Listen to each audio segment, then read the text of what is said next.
The suspense continues over the Women's Reservation Bill, ladies and gentlemen. Top ministers are currently in a huddle. Now, these ministers are Piyush Goyal, Arjun, Meghwal, Pralhad, Joshi and Anurag Thakur are having a meeting. Remember, this comes just before the Union Cabinet meeting, which is likely to take place around 6:30 p.m. today. So this is also concerning the entire suspense surrounding the Women's Reservation Bill. And we have seen that pitch being made by the Prime Minister in his opening address in the Lok Sabha, where he said that women have empowered the entire machinery of democracy inside Parliament. And what we are learning is that, as per top sources, top government ministers who are Arjun, Meghwal, Piyush Goyal, as well as Pralhad, Joshi and Anurag Thakur are having a meeting right ahead of that scheduled Union Cabinet meeting, which is set to take place at 6:30 p.m. today. I'm joined by my colleague Pallavi Ghosh, who's getting us this piece of breaking news. Pallavi, give us the details.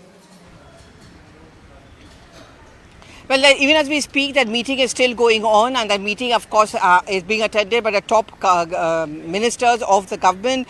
There is Piyush Goyal, there is Arjun Meghwal, who is a law minister. That's very interesting, because if any bill is going to come up in the cabinet today and that bill has to be vetted by the cabinet, he is the person to go to.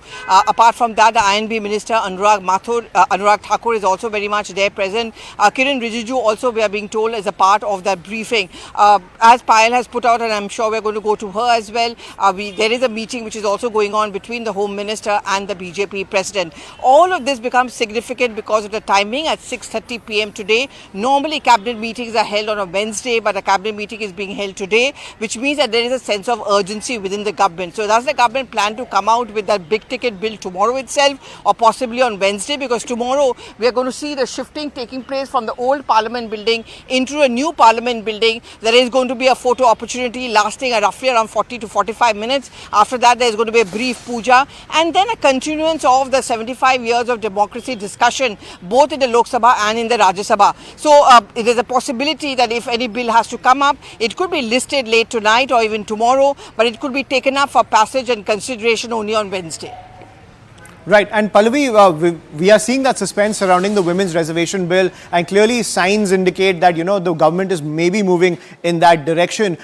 When it comes to the Congress party and the other opposition parties, they say they have made the pitch that the Women's Reservation Bill should be tabled. But if it's cleared, then it will be the success of the Modi government. It will be a historic move by the Modi government. What is the Congress party and the other opposition parties doing when it comes to try to scramble to gain some credit for pushing the government in that direction, or even gain some credit for this historic legislation if it comes up? Well, Ayushman, most political parties have been trying to take credit. K. Kavita did it on the day the Congress Working Committee began in Hyderabad, and she's been the one who's been writing the letter to the Prime Minister, as Telangana Chief Minister has. The BJD, of course, certainly raised it. In fact, at the all-party meeting which took place here yesterday, all of the stakeholders raised this point that it's time that a Women Reservation Bill comes in.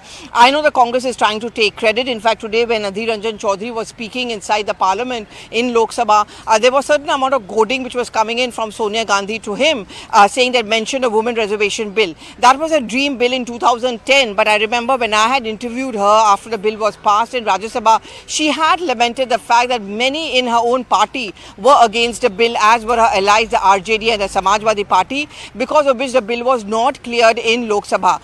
Today, if the BJP does take up the Women Reservation Bill and clears it, they can always point that finger that when you were in power, you could have cleared it, but it is because of the internal differences you were not able to clear the bill. Today, the same political parties who had opposed it back in 2010 are going to be backing this bill on the grounds that this time has come. BJP is going to take credit completely, because if they get the bill passed in both Lok Sabha and Rajya Sabha, they'll say, look, we managed to do what you could not when you were in power. The second important information is that if the Women Reservation Bill is indeed the one which we are being told is likely to come up on Wednesday, then it may be a different bill from what was passed in 2010, which means it's going to bring it in its own legacy, its own points, and also then it has to go through an entire procedure of passage in Lok Sabha as well as in Rajya Sabha. Right, and of course, when it comes to any kind of movement on this historic legislation, as you're pointing out, the BJP can very rightly point to the India Alliance and their past record when it comes to women's reservation.